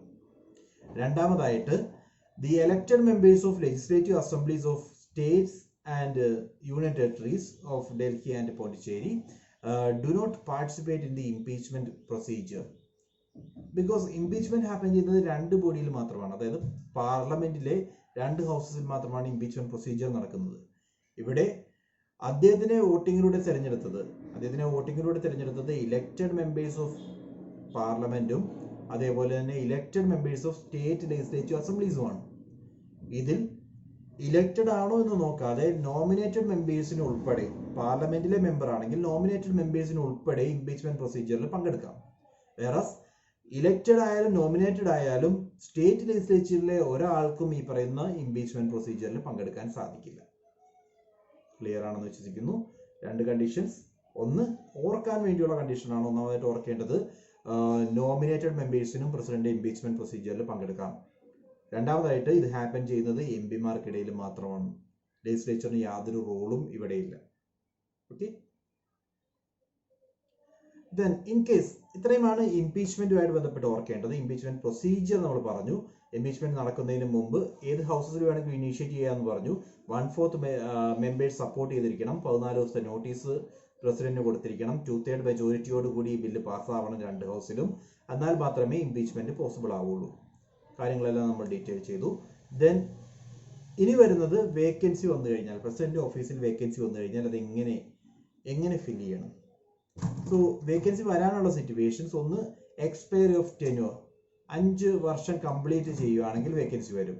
രണ്ടാമതായിട്ട് ഇദ്ദേഹം ഇൻ ബിറ്റ്വീൻ റിസൈൻ ചെയ്തു പോകുന്നു, അവിടെയും വേക്കൻസി വരും. ദെൻ പാർലമെന്റ് ആയിട്ട് ഇദ്ദേഹത്തെ ഇംപീച്ച്മെന്റ് ചെയ്യുന്നു, അവിടെയും വേക്കൻസി വരാം. Then on by his death, മരണം, അല്ലെങ്കിൽ ഏതെങ്കിലും ഒരു രീതിയിൽ ഇദ്ദേഹം ഡിസ്ക്വാളിഫൈഡ് ആയി, എലക്ഷൻ നടത്തിയത് വോയിഡ് ആയിട്ട് സുപ്രീം കോടതി വെടിച്ചു വരുന്നു, അങ്ങനെ ഏതെങ്കിലും ഒരു രീതിയിൽ ഇദ്ദേഹം ഡിസ്ക്വാളിഫൈഡ് ആയാൽ, ഈ സിറ്റുവേഷൻസിലൊക്കെ ഒരു കാരണവശാലും പ്രസിഡന്റിന്റെ ഓഫീസ് വേക്കന്റ് ആയി ഇരിക്കാൻ പാടില്ല. That is A rule. Article 52 തന്നെ പറയുന്നത് there shall be president of India എന്നാണ്. ആ പോസ്റ്റ് ഒരിക്കലും വേക്കന്റ് ആക്കി ഇടാൻ പാടില്ല, എപ്പോഴും ഫില്ല് ചെയ്തുകൊണ്ടിരിക്കണം. അതായത് എക്സ്പയറി ആണ് വരുന്നതെങ്കിൽ, എക്സ്പയറി എന്ന് പറയുമ്പോൾ ടൈം പീരീഡ് നമുക്ക് അറിയാൻ പറ്റും. 5 വർഷം അദ്ദേഹം എന്നാണോ പിരിയേണ്ടത്, പിരിഞ്ഞു പോകേണ്ട 5 വർഷം പൂർത്തിയാക്കേണ്ടത്, അതിനുള്ളിൽ തന്നെ പുതിയ ഇലക്ഷൻ നടന്നിരിക്കണം. ഓക്കെ, സോ അദ്ദേഹത്തിന്റെ ഡേറ്റ് എന്നാണോ അദ്ദേഹം കംപ്ലീറ്റ് ചെയ്യുന്നത്, ടെന്യൂർ കംപ്ലീറ്റ് ചെയ്യുന്നത്, അപ്പോൾ തന്നെ പ്രസിഡന്റിന്റെ ഡ്യൂട്ടി ഹാൻഡ് ഓവർ ചെയ്തിട്ടായിരിക്കും അദ്ദേഹം പോകുന്നത്. ആ രീതിയിലായിരിക്കും അറേഞ്ച്മെന്റ് വരുന്നത്. സോ ഇനി റെസിഗ്നേഷനോ റിമൂവലോ ഡെത്തോ ഒക്കെ ആണെങ്കിൽ പ്രസിഡന്റിന്റെ ആബ്സെൻസ് വന്നു കഴിഞ്ഞാൽ ഉടനെ തന്നെ പ്രസിഡന്റ് എല്ലാ ഡ്യൂട്ടീസും വൈസ് പ്രസിഡന്റ് ഓഫ് ഇന്ത്യക്ക് ഹാൻഡ് ഓവർ ചെയ്യപ്പെടും. Then in case vice president absent ആണെങ്കിൽ ആ ഡ്യൂട്ടി ചെയ്യേണ്ടത് സുപ്രീം കോർട്ടിലെ ചീഫ് ജസ്റ്റിസ് ആണ്. ഇനി ചീഫ് ജസ്റ്റിസും ആബ്സെന്റ് ആണെങ്കിൽ സുപ്രീം കോർട്ടിലെ സീനിയർ മോസ്റ്റ് ജഡ്ജിന് ഈ പറയുന്ന റോള് ആക്ട് ചെയ്യാം. ഓക്കെ, ഇങ്ങനെ ഒരു ഇഷ്യൂ ഹാപ്പൻ ചെയ്തിട്ടുണ്ട് വി ഗിരി, സക്കീർ ഹുസൈൻ കേസിൽ. അന്നും ഇതേപോലെ സുപ്രീം കോർട്ട് ചീഫ് ജസ്റ്റിസ് ആണ് റോൾ പ്ലേ ചെയ്തത്. 1970s ആ ഇഷ്യൂ നടക്കുന്നത്. ഓക്കെ, എനിവേ നമ്മൾ കണ്ടിന്യൂ ചെയ്യുന്നു. Powers and functions of president of India. President പവേഴ്സിനെ നമുക്ക് 7 ബ്രോഡ് കാറ്റഗറിയിൽ ക്ലാസിഫൈ ചെയ്യാം. ഒന്നാമത്തെയാണ് executive powers, then legislative powers, judicial powers, financial powers, diplomatic powers, military powers, emergency powers. ഓരോന്നോരോന്നായിട്ട് നമുക്ക് നോക്കാം. Executive powers of president. All executive actions of government of India are formally taken in his name. ഇന്ത്യയിലെ എല്ലാ executive ഡിസിഷൻസും executive ആക്ഷൻസും എന്തൊക്കെ execute ചെയ്യുന്നുണ്ടോ, India എന്ന് പറയുന്ന union ആയിട്ട് എക്സിക്യൂട്ട് ചെയ്യുന്ന എല്ലാ ആക്ടിവിറ്റീസും റൺ ചെയ്യുന്നത് പ്രസിഡന്റിന്റെ പേരിലായിരിക്കണം. പ്രസിഡന്റ് ആയിരിക്കണം സൈൻ ചെയ്യേണ്ടത്. Okay, then he can make rules specifying the manner in which orders and other instruments made and executed by his name shall be authenticated. ഏത് രീതിയിലാണ് ഇദ്ദേഹത്തിന്റെ പേര് അതിനകത്ത് മെൻഷൻ ചെയ്യേണ്ടത്, ഇദ്ദേഹത്തിന്റെ പേരിൽ പാസ്സാക്കുന്ന ഏതൊരു റൂളിലും എങ്ങനെയാണ് അത് പാസ്സാക്കേണ്ടത്, ഏത് മാനറിലാണ് അത് ഇംപ്ലിമെന്റ് ചെയ്യേണ്ടത് തുടങ്ങിയിട്ടുള്ള കാര്യങ്ങൾ പറയാനുള്ള അധികാരം പ്രസിഡന്റിനുണ്ട്. മൂന്നാമതായിട്ട് he can make rules for more convenient transaction of business of union government and allocation of the said business among ministries. Union ഗവൺമെന്റിന്റെ ട്രാൻസാക്ഷൻ റണ്ണിങ്ങുമായി ബന്ധപ്പെട്ട്, യൂണിയൻ ഗവൺമെന്റിന്റെ റണ്ണിങ്ങുമായി ബന്ധപ്പെട്ട് റൂൾസ് മേക്ക് ചെയ്യാനുള്ള അധികാരമുണ്ട്. ഈ റൂൾസ് മായി ബന്ധപ്പെട്ട കാര്യങ്ങൾ മിനിസ്റ്റേഴ്സായിട്ട് ഡിസ്കസ് ചെയ്യാനുള്ള അധികാരമുണ്ട്. സോ ആ ഒരു പ്രൊസീജിയറാണ് പറയുന്നത്. യൂണിയൻ ഗവൺമെന്റ് റണ്ണിങ്ങുമായി ബന്ധപ്പെട്ട പ്രൊസീജിയറുമായി ബന്ധപ്പെട്ട് റൂൾസ് ഫ്രെയിം ചെയ്യാനുള്ള അധികാരമുണ്ട്. ഇതെല്ലാം സബ്ജക്റ്റീവാണ്. എല്ലാം ഇദ്ദേഹം ചെയ്യുന്നു എന്ന് നമ്മൾ പറയുമെങ്കിലും power is vested with council and ministers, prime minister and his council, അവരാണ് കാര്യങ്ങൾ തീരുമാനിക്കുന്നത്. സോ അതെല്ലാം സജസ്റ്റ് ചെയ്യാനുള്ള അധികാരം പ്രസിഡന്റ് ഓഫ് ഇന്ത്യക്കുണ്ട്. And next one is he appoints prime minister under the ministers. Then they hold the office during the pleasure of president എന്നാണ് പറയുന്നത്. അതായത് പ്രൈം മിനിസ്റ്റർ ആയാലും മറ്റു മിനിസ്റ്റേഴ്സ് ആയാലും അവരെ അപ്പോയിന്റ് ചെയ്യുന്നത് പ്രസിഡന്റ് ഓഫ് ഇന്ത്യയാണ്. And they hold the office during the pleasure of president. പ്രസിഡന്റിന്റെ പ്ലഷർ എത്ര നാളുണ്ടോ അത്രയും നാളാണ് ഈ പറയുന്ന മിനിസ്റ്റേഴ്സിനെ കണ്ടിന്യൂ ചെയ്യാൻ സാധിക്കുന്നത്. അതായത് പ്രസിഡന്റ് പ്ലഷർ മാറാനുള്ള 2 സിറ്റുവേഷൻസ് മാത്രമേ ഉള്ളൂ. ഒന്നെങ്കിൽ there must be something called a no confidence motion, ഒരു അവിശ്വാസ പ്രമേയം പാസ്സാവണം. അല്ലെങ്കിൽ ഈ പറയുന്ന മിനിസ്ട്രി ടെന്യൂർ കംപ്ലീറ്റ് ചെയ്യണം, 5 വർഷം എന്നുള്ള ടൈം കംപ്ലീറ്റ് ചെയ്യണം, അല്ലെങ്കിൽ ഒരു അവിശ്വാസ പ്രമേയം പ്രതിപക്ഷം കൊണ്ടുവന്നിട്ട് പാസ്സാവണം. ഈ 2 സിറ്റുവേഷനിൽ മാത്രമേ അദ്ദേഹത്തിന്റെ പ്ലഷർ പോയി എന്ന് പറയാൻ പറ്റുള്ളൂ. അല്ലാത്ത എല്ലാ സിറ്റുവേഷൻസിലും ഇവർക്ക് കണ്ടിന്യൂ ചെയ്യാം. മിനിസ്റ്റേഴ്സിനും കൗൺസിലിനും പ്രൈം മിനിസ്റ്ററിനും കണ്ടിന്യൂ ചെയ്യാം. പക്ഷേ ആസ് പെർ കോൺസ്റ്റിറ്റ്യൂഷൻ പറയുന്നത് ഇങ്ങനെയാണ്, prime minister and his council is appointed by president and holds the office during the pleasure of president. പ്രസിഡന്റിന്റെ പ്ലഷർ എന്ന് വരെ ഉണ്ടോ അന്ന് വരെ ഇവർക്ക് കണ്ടിന്യൂ ചെയ്യാം എന്നാണ് കോൺസ്റ്റിറ്റ്യൂഷനിൽ ടേം വരുന്നത്. Next executive power. ഇന്ത്യയിലെ മേജർ അപ്പോയിന്റ്മെന്റ്സ് എല്ലാം, അതായത് അറ്റോർണി ജനറൽ ഓഫ് ഇന്ത്യ ആയാലും, അതേപോലെ controller and auditor general of India CAG, അതേപോലെ മറ്റ് ഏത് മേജർ പോസ്റ്റുകളായാലും അവിടേക്കുള്ള അപ്പോയിന്റ്മെന്റ്സ് എല്ലാം നടത്തുന്നത് പ്രസിഡന്റ് ഓഫ് ഇന്ത്യയാണ്. സോ അത് തന്നെയാണ് അറ്റോർണി ജനറലിന്റെ appointment, then controller and auditor general of ഇന്ത്യയുടെ അപ്പോയിന്റ്മെന്റ്, ഹൈ കമ്മീഷണറിന്റെ അപ്പോയിന്റ്മെന്റ്, PSC ചെയർപേഴ്സന്റെ അപ്പോയിന്റ്മെന്റ്, അങ്ങനെ തുടർന്ന് വരുന്ന എല്ലാ മേജർ അപ്പോയിന്റ്മെന്റ്സും നടത്തുന്നത് പ്രസിഡന്റ് ഓഫ് ഇന്ത്യയാണ്. Then he can seek any information relating to administration of affairs of union and proposals for legislation from the prime minister. Prime മിനിസ്റ്ററിനോട് യൂണിയൻ അഡ്മിനിസ്ട്രേഷനുമായി ബന്ധപ്പെട്ട് ഏത് ചോദ്യം വേണമെങ്കിലും അതുമായി ബന്ധപ്പെട്ട് ഉള്ള ഇൻഫർമേഷൻ തരാൻ പറയാനുള്ള അധികാരം പ്രസിഡന്റിനുണ്ട്. സോ ഇപ്പൊ പാസ്സാക്കിയ ഒരു ലോയുമായി ബന്ധപ്പെട്ട് ചില ഡൗട്ട്സ് ഉണ്ടെങ്കിൽ അത് ചോദിക്കാനുള്ള അധികാരം പ്രസിഡന്റിനുണ്ട്. സോ ഈ ലെജിസ്ലേഷനുമായി ബന്ധപ്പെട്ട് ഏത് ചോദ്യങ്ങൾ വേണമെങ്കിലും പ്രൈം മിനിസ്റ്ററിനോട് പ്രസിഡന്റിന് ചോദിക്കാം. Then he can require Prime Minister to submit for consideration of the Council of Ministers any matter on which a decision has been taken by ministers but which has not been considered by the Council. Council of Ministers-ന്റെ മുമ്പിൽ അവതരിപ്പിച്ച് കാര്യം തീരുമാനിക്കൂ എന്ന് പറയാനുള്ള അധികാരം പ്രസിഡന്റിനുണ്ട്. ചില തീരുമാനങ്ങൾ മിനിസ്റ്റേഴ്സായിട്ട് എടുക്കുമ്പോൾ ആ എടുത്ത തീരുമാനത്തിനകത്ത് പോരായ്മയുണ്ടെന്ന് തോന്നിക്കഴിഞ്ഞാൽ പ്രസിഡന്റ് പ്രൈം മിനിസ്റ്ററിനോട് പറയാം, ആ തീരുമാനം കൗൺസിൽ ഒന്ന് ചർച്ച ചെയ്തതിന് ശേഷം ഫൈനലൈസ് ചെയ്യാം. സോ ഇത്തരത്തിലുള്ള പ്രപ്പോസൽ മുന്നോട്ട് വയ്ക്കാനുള്ള അധികാരവും പ്രസിഡന്റ് ഓഫ് ഇന്ത്യക്കുണ്ട്. Then he can appoint the commissioner to investigate into the conditions of SC and ST and other backward classes. Backward classesന്റെ കണ്ടീഷനെ പറ്റി പഠിക്കാനും അതുമായി ബന്ധപ്പെട്ട് റിപ്പോർട്ട് സബ്മിറ്റ് ചെയ്യാനുമായിട്ടൊരു കമ്മീഷനെ അപ്പോയിന്റ് ചെയ്യാനുള്ള അധികാരം പ്രസിഡന്റിനുണ്ട്. He can appoint an interstate council to promote interstate and intrastate cooperation. ഇപ്പോൾ കേരളവും തമിഴ്നാടും തമ്മിൽ ഇഷ്യൂ നടക്കുകയാണ്. സോ കേരളവും തമിഴ്നാടും തമ്മിലുള്ള പ്രശ്നങ്ങൾ പരിഹരിക്കാൻ വേണ്ടി ഒരു കമ്മീഷനെ അപ്പോയിന്റ് ചെയ്യാൻ പ്രസിഡന്റിന് സ്വമേധയാ സാധിക്കും. Then he directly administrates union territories to administrators appointed by him. അതായത് പ്രസിഡന്റിന്റെ അഡ്മിനിസ്ട്രേറ്റർ ആണ് ഗവർണർ. ഗവർണേഴ്സ് വഴി യൂണിയൻ ടെറിട്ടറീസിന്റെ അഡ്മിനിസ്ട്രേഷൻ ഡയറക്റ്റ് ആയിട്ട് പ്രസിഡന്റ് നോക്കുന്നുണ്ട്. And finally he can declare any area as scheduled area and he has the power with respect to the administration of scheduled areas and tribal areas. ഏത് ഏരിയയെ വേണമെങ്കിലും, ഇന്ത്യയിലുള്ള ഏതൊരു ഏരിയയെ വേണമെങ്കിലും ഷെഡ്യൂൾഡ് ഏരിയ അല്ലെങ്കിൽ ട്രൈബൽ ഏരിയ ആയിട്ട് ഡിക്ലെയർ ചെയ്യാനുള്ള ഏത് ഏരിയ വേണമെങ്കിലും ഷെഡ്യൂൾഡ് ഏരിയ അല്ലെങ്കിൽ ട്രൈബൽ ഏരിയ ആയിട്ട് ഡിക്ലെയർ ചെയ്യാനുള്ള അധികാരം പ്രസിഡന്റ് ഓഫ് ഇന്ത്യക്കുണ്ട്. അങ്ങനെ ഡിക്ലെയർ ചെയ്യുമ്പോൾ ആ ഏരിയയുടെ അഡ്മിനിസ്ട്രേഷൻ പൂർണ്ണമായിട്ടും പ്രസിഡന്റ് ഓഫ് ഇന്ത്യയുടെ കയ്യിലായിരിക്കും. ഇത്രയുമാണ് എക്സിക്യൂട്ടീവ് പവേഴ്സ്. സോ ജസ്റ്റ് ഒന്ന് ബ്രീഫ് ചെയ്യുകയാണെങ്കിൽ ഇന്ത്യയിലെ ഓൾമോസ്റ്റ് എല്ലാ മേജർ പോസ്റ്റുകളിലേക്കുമുള്ള അപ്പോയിന്റ്മെന്റ് പ്രസിഡന്റ് ആണ് നടക്കുന്നത്. അതേപോലെ യൂണിയൻ ഗവൺമെന്റ് എല്ലാ തീരുമാനങ്ങളും പ്രസിഡന്റ് വഴിയായിരിക്കും ഇംപ്ലിമെന്റ് ചെയ്യുന്നത്. ദെൻ യൂണിയൻ ഗവൺമെന്റ് ട്രാൻസാക്ഷൻസുമായിട്ട് ബന്ധപ്പെട്ട് ഗൈഡ് ലൈൻസ് പ്രൊവൈഡ് ചെയ്യാനും കൊടുക്കാനുള്ള അധികാരം പ്രസിഡന്റിനുണ്ട്. ഇതെല്ലാമാണ് നമ്മൾ പറഞ്ഞത്. Then legislative powers. Legislative powers എന്ന് പറയുമ്പോൾ ഒരു പാർലമെന്റ് സെഷൻ സ്റ്റാർട്ട് ചെയ്യുന്നതും അതേപോലെ അവസാനിപ്പിക്കുന്നതും സമൻ ചെയ്യുന്നതും പ്രൊറോഗ് ചെയ്യുന്നതും ബൈ പ്രസിഡന്റ് ഓഫ് ഇന്ത്യ ആയിരിക്കും. പ്രസിഡന്റ് ഓഫ് ഇന്ത്യ ആയിരിക്കും പാർലമെന്റ് വിളിച്ചു ചേർക്കുന്നത്. രണ്ടാമതായിട്ട് പാർലമെന്റിന്റെ ജോയിന്റ് സെഷനും അതേപോലെ ഫസ്റ്റ് സെഷനും ഇദ്ദേഹത്തിന് സംസാരിക്കാനുള്ള അധികാരമുണ്ട്. അതേപോലെ കമൻസ്മെന്റ്, ഓരോ പാർലമെന്റ് സെഷന്റെയും ആദ്യത്തെ സെഷനിൽ കമൻസ്മെന്റ് ടോക്ക് നടത്തുന്നത് പ്രസിഡന്റ് ഓഫ് ഇന്ത്യ ആയിരിക്കും. അതിനുള്ള അധികാരം അദ്ദേഹത്തിനുണ്ട്. Then he can send messages to house of parliament. ലോക്സഭയിലേക്കും രാജ്യസഭയിലേക്കും പ്രസിഡന്റിന്റെ മെസ്സേജ് അയക്കാനുള്ള അധികാരമുണ്ട്. ദെൻ രാജ്യസഭയിലേക്ക് വരുമ്പോൾ 12 പേരെ നോമിനേറ്റ് ചെയ്യാനുള്ള അധികാരം പ്രസിഡന്റ് ഓഫ് ഇന്ത്യക്കുണ്ട്. And he can nominate 2 members. Anglo Indian കമ്മ്യൂണിറ്റിയിലേക്ക് നോമിനേറ്റ് ചെയ്യുന്ന പ്രൊവിഷൻ ഇപ്പോൾ നമുക്ക് പറയാൻ പറ്റില്ല, ബിക്കോസ് അമെൻമെന്റ് നടന്നിട്ടുണ്ട്. ആ അമെൻമെന്റ് പ്രകാരം Anglo Indian nomination almost end ചെയ്തതായിട്ടാണ് മനസ്സിലാക്കുന്നത്. സോ രാജ്യസഭയിലേക്ക് 12 പേരെ നോമിനേറ്റ് ചെയ്യാനുള്ള അധികാരം പ്രസിഡന്റ് ഓഫ് ഇന്ത്യക്കുണ്ട്. Then he decides the question as to disqualification of members of parliament in consultation with election commission. Election കമ്മീഷനുമായിട്ട് കൺസൾട്ട് ചെയ്തിട്ട് എം പിമാരുടെ ഡിസ്ക്വാളിഫിക്കേഷനുമായി ബന്ധപ്പെട്ട കാര്യങ്ങൾ തീരുമാനിക്കുന്നത് പ്രസിഡന്റ് ഓഫ് ഇന്ത്യയാണ്.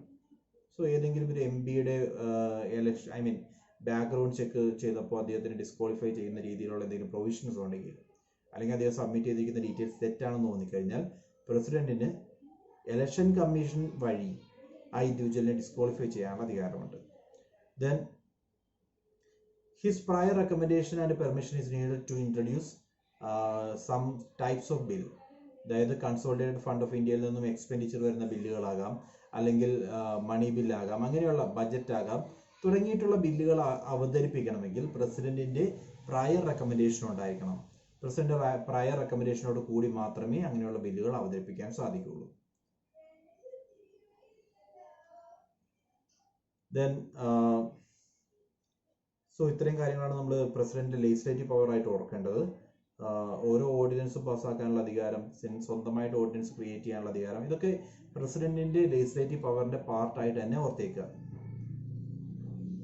ദെൻ ഫിനാൻഷ്യൽ പവേഴ്സ്, നമ്മൾ എക്സിക്യൂട്ടീവ് പവേഴ്സും ലെജിസ്ലേറ്റീവ് പവേഴ്സും പറഞ്ഞു. Next is financial powers.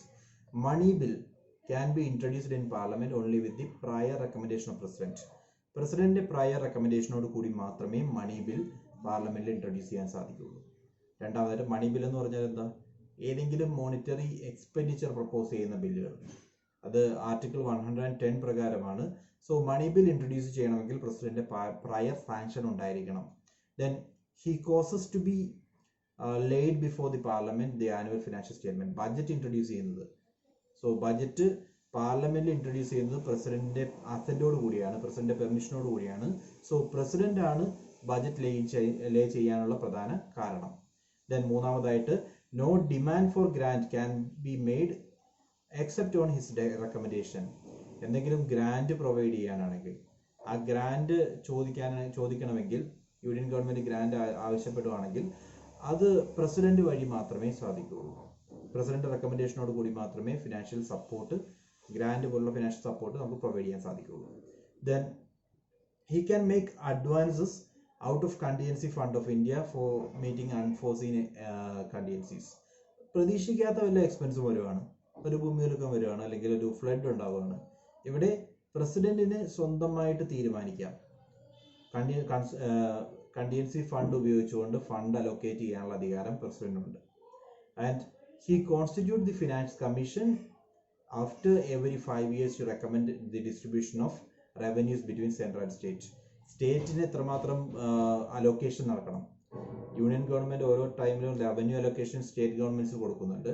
ഈ റവന്യൂ ഡിസ്ട്രിബ്യൂഷൻ നടത്തുന്നത് ഫിനാൻസ് കമ്മീഷന്റെ റെക്കമെൻഡേഷനോട് കൂടിയാണ്. ഈ ഫിനാൻസ് കമ്മീഷനെ അപ്പോയിന്റ് ചെയ്യുന്നത് പ്രസിഡന്റ് ഓഫ് ഇന്ത്യയാണ്.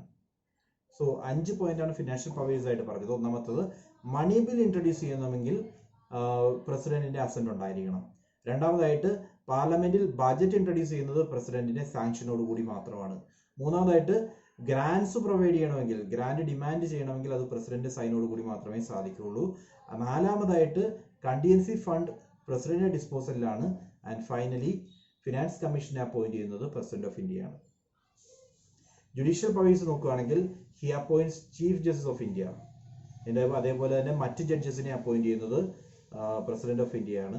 Then he can seek advice from supreme court, article 143. Judicial powers ആണ് പറഞ്ഞത്. ഒന്നാമത്തെ പവർ, ഇന്ത്യയിലുള്ള പ്രസിഡന്റ് ഓഫ് ഇന്ത്യയും ഇന്ത്യയിലുള്ള ഓൾമോസ്റ്റ് എല്ലാ ജഡ്ജിമാരും, ഇന്ത്യയിലുള്ള ഓൾമോസ്റ്റ് എല്ലാ ജഡ്ജിമാരും എന്നല്ല ഉദ്ദേശിച്ചത്. അതായത് സുപ്രീം കോടതിയിലെ ചീഫ് ജസ്റ്റിസ് ആയാലും സുപ്രീം കോടതിയിലെ മറ്റ് ജഡ്ജിമാരായാലും ഇവരെ എല്ലാവരെയും അപ്പോയിന്റ് ചെയ്യുന്നത് പ്രസിഡന്റ് ഓഫ് ഇന്ത്യയാണ്. അതേ പ്രാക്ടീസ് തന്നെയാണ് ഹൈക്കോർട്ടുകളിലും വരുന്നത്. ഹൈക്കോർട്ടിലെ ചീഫ് ജസ്റ്റിസ് ആയാലും ഹൈക്കോർട്ട് ജഡ്ജസ് ആയാലും അവരെ എല്ലാവരെയും അപ്പോയിന്റ് ചെയ്യുന്നത് പ്രസിഡന്റ് ഓഫ് ഇന്ത്യയാണ്. Okay. Then he can seek advice from supreme court. ഏതെങ്കിലും ഒരു മാറ്ററുമായി റിലേറ്റ് ചെയ്ത് എന്തെങ്കിലും ഒരു കൺഫ്യൂഷൻ വരുവാണെങ്കിൽ സുപ്രീം കോർട്ടിനോട് അതിനെ പറ്റിയുള്ള അഡ്വൈസ് ചോദിക്കാൻ, കോൺസ്റ്റിറ്റ്യൂഷണൽ ഇന്റർപ്രിറ്റേഷൻ ആയിരിക്കും നോർമലി വരുന്നത്. കോൺസ്റ്റിറ്റ്യൂഷനുമായി ബന്ധപ്പെട്ട് എന്തെങ്കിലും ഒരു ഇഷ്യൂ വരുവാണെങ്കിൽ അതുമായി ബന്ധപ്പെട്ട ഒരു സൊല്യൂഷന് വേണ്ടി അഡ്വൈസ് ചോദിക്കാനുള്ള അധികാരം പ്രസിഡന്റ് ഓഫ് ഇന്ത്യക്കുണ്ട്. അതുമായി ബന്ധപ്പെട്ട് വരുന്ന provision article 143 of the constitution ആണ്. Then he can grant pardon, reprieve, respite, remission of punishment, or suspend, remit, or commute a sentence by person convinced for any offenses. അതായത് ഇദ്ദേഹത്തിന് pardoning power ഉണ്ട്. Pardoning power എന്ന് പറയുമ്പോൾ complete pardon ആകാം, റിപ്രൈവ് ആകാം, റിസ്പൈറ്റ് ആകാം, remission ആകാം. സോ ഇത്തരത്തിലുള്ള ആക്ടുകൾ അത് സാധാരണ ലോയിലും പോസിബിൾ ആണ്, യൂണിയൻ ലോയിൽ അതായത് IPC പ്രകാരമുള്ള കേസുകളിലും പോസിബിൾ ആണ്. അതേപോലെ കോർട്ട് മാർഷൽ, പട്ടാളത്തിന്റെ ബേസിലുള്ള കോർട്ട് മാർഷൽ വരുവാണെങ്കിൽ അതിനും പോസിബിൾ ആണ്. ഇനി വേറെ ഏതൊരു കേസിലായാലും ഡെത്ത് സെന്റൻസ് വന്നിട്ടുണ്ടെങ്കിൽ അതുമായി ബന്ധപ്പെട്ട് പ്രസിഡന്റിന് കാര്യങ്ങൾ തീരുമാനിക്കാം. ഓക്കെ. അദ്ദേഹത്തിന്റെ ഡിപ്ലോമാറ്റിക് പവേഴ്സ്, ഇന്റർനാഷണൽ ട്രീറ്റീസും എഗ്രിമെന്റ്സും എല്ലാം നെഗോഷിയേറ്റ് ചെയ്യപ്പെടുന്നത് പ്രസിഡന്റിന്റെ പേരിലാണ്. പ്രസിഡന്റിന് വേണ്ടിയായിരിക്കും നെഗോഷിയേറ്റ് ചെയ്യുന്നത്. ദെൻ ബട്ട് നെഗോഷിയേഷൻ നടന്നു കഴിഞ്ഞാലും these are subject to approval of parliament. Parliament approval ഇല്ലാതെ അത് ഫൈനലൈസ് ചെയ്യപ്പെടില്ല. അതായത് ഒരു ഇന്റർനാഷണൽ ട്രീറ്റി എഴുതുവാണെങ്കിൽ ആ ട്രീറ്റിയിലെ നെഗോഷിയേഷൻസ് നടത്തുന്നത് ഇന്ത്യയുടെ ബിഹാഫിൽ നിന്നും ഇന്ത്യ സംസാരിക്കുന്നത് പ്രസിഡന്റിന് വേണ്ടിയായിരിക്കും. പ്രസിഡന്റ് നെഗോഷിയേറ്റ് ചെയ്യുന്ന രീതിയിലായിരിക്കും ചർച്ചകൾ നടക്കുന്നതെല്ലാം. അതിനുശേഷം അറ്റ് ദി എൻഡ് പാർലമെന്റ് അപ്രൂവലോട് കൂടി മാത്രമേ ഈ എഗ്രിമെന്റ് സൈൻ ചെയ്യാൻ സാധിക്കുകയുള്ളൂ. Then military powers എടുക്കുകയാണെങ്കിൽ he is the supreme commander of the defense forces in India. ഇന്ത്യയിലെ ആർമി ആയാലും നേവി ആയാലും എയർഫോഴ്സ് ആയാലും ഇവരുടെ എല്ലാവരുടെയും സുപ്രീം കമാൻഡർ എന്ന് പറയുന്നത് പ്രസിഡന്റ് ഓഫ് ഇന്ത്യ ആണ്. Then he can declare war or conclude peace.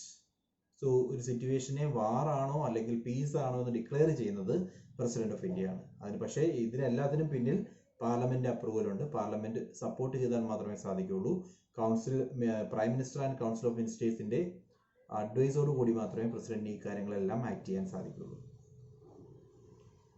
Then emergency powers എടുത്തു കഴിഞ്ഞാൽ പ്രസിഡന്റിന് എക്സ്ട്രാ ഓർഡിനറി പവേഴ്സ് വരുന്നത് എമർജൻസി സിറ്റുവേഷനിലാണ്. ഇവിടെ ഇതിന് 3 തരത്തിലുള്ള പവേഴ്സ് വരുന്നുണ്ട് 3 എമർജൻസിയിലും.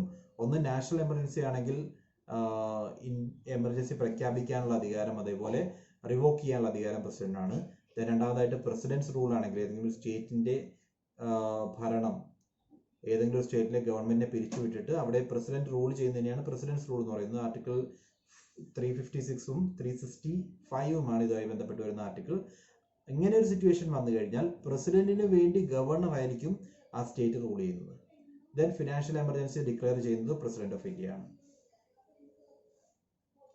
Next is relating to veto power of president.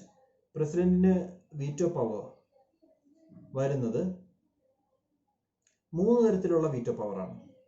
ഒന്നാമത്തത് absolute veto, that is withholding the assent to a bill passed by legislature. Legislature പാസ്സാക്കിയ ഒരു ബില്ല് സൈൻ ചെയ്യാൻ തയ്യാറാവാതിരിക്കുക, അതിനെയാണ് ആബ്സല്യൂട്ട് വീറ്റോ എന്ന് പറയുന്നത്. രണ്ടാമതായിട്ട് സസ്പെൻസീവ് വീറ്റോ. സസ്പെൻസീവ് വീറ്റോ എന്ന് പറയുന്നത് which can be overridden by the legislature with an ordinary majority. തൽക്കാലത്തേക്ക് ഒന്നും കൂടി റീചെക്ക് ചെയ്യൂ, ഇപ്പം ഞാനത് പാസ്സാക്കാൻ തയ്യാറല്ല, ഒന്നും കൂടി റീചെക്ക് ചെയ്യൂ എന്ന് പറഞ്ഞ് പ്രസിഡന്റ് ഈ പറയുന്ന ബില്ല് പാർലമെന്റിലേക്ക് തിരിച്ചയക്കുന്നു. ഇതിനെയാണ് സസ്പെൻസീവ് വീറ്റോ എന്ന് പറയുന്നത്. അബ്സല്യൂട്ട് വീറ്റോ ആണെങ്കിൽ അത് അസെന്റ് ചെയ്യാൻ തയ്യാറല്ല, ആ ബില്ല് ഞാൻ പാസ്സാക്കില്ല എന്ന് പ്രസിഡന്റ് പറയുകയാണെങ്കിൽ അത് അബ്സല്യൂട്ട് വീറ്റോ ആണ്. രണ്ടാമതായിട്ട് സസ്പെൻസീവ് വീറ്റോ ആണെങ്കിൽ താൽക്കാലികമായിട്ട് തിരിച്ചയക്കുന്നു. ദെൻ പോക്കറ്റ് വീറ്റോ ആണെങ്കിൽ he is not taking any action, അതായത് ബില്ല് സൈൻ ചെയ്യുന്നില്ല, ബില്ല് റിജക്റ്റും ചെയ്യുന്നില്ല, രണ്ടും ചെയ്യുന്ന സിറ്റുവേഷനെയാണ് പോക്കറ്റ് വീറ്റോ എന്ന് പറയുന്നത്. സോ ഇന്ത്യയിൽ പ്രസിഡന്റിനുള്ള വീറ്റോ പവർ 3 എണ്ണമാണ്. ഒന്നാമത്തത് ആബ്സല്യൂട്ട് വീറ്റോ, രണ്ടാമത്തത് സസ്പെൻസീവ് വീറ്റോ, മൂന്നാമത്തത് പോക്കറ്റ് വീറ്റോ. ആബ്സല്യൂട്ട് വീറ്റോ എന്ന് പറഞ്ഞാൽ കംപ്ലീറ്റ്ലി വിത്ത് ഹോൾഡിംഗ് ആണ്, സൈൻ ചെയ്യുന്നില്ല. സസ്പെൻസീവ് ആണെങ്കിൽ താൽക്കാലികമായിട്ട്, അതായത് റിട്ടേൺ ചെയ്യുന്നു, പാർലമെന്റിലേക്ക് റിട്ടേൺ ചെയ്യുന്നു, പാർലമെന്റിന് ഇനി അത് പാസ്സാക്കിയിട്ട് വീണ്ടും വരുവാണെങ്കിൽ പ്രസിഡന്റ് സൈൻ ചെയ്യണം. ദെൻ പോക്കറ്റ് വീറ്റോ ആണെങ്കിൽ പ്രസിഡന്റ് അത് അസെന്റും ചെയ്യുന്നില്ല, അതേപോലെ തന്നെ റിട്ടേണും ചെയ്യുന്നില്ല, പ്രസിഡന്റിന്റെ കയ്യിലുണ്ട്. അതിനാണ് പോക്കറ്റ് വീറ്റോ എന്ന് പറയുന്നത്. സോ 3 തരത്തിലുള്ള വീറ്റോയാണ് ഇന്ത്യൻ പ്രസിഡന്റ് ഉള്ളതെങ്കിൽ അമേരിക്കൻ പ്രസിഡന്റ് ഒക്കെ എടുത്തു കഴിഞ്ഞാൽ there is another veto power. ആ വീറ്റോ പവർ ആണ് ക്വാളിഫൈഡ് വീറ്റോ. ക്വാളിഫൈഡ് വീറ്റോ എന്ന് പറഞ്ഞാൽ which can be overridden by the legislature with higher majority. 2/3 മെജോറിറ്റിയോട് കൂടി ലെജിസ്ലേച്ചറിന് പാസ്സാക്കാവുന്ന ആക്ടുകളെയാണ് ക്വാളിഫൈഡ് വീറ്റോ എന്ന് പറയുന്നത്. വീറ്റോ ചെയ്യുന്നു.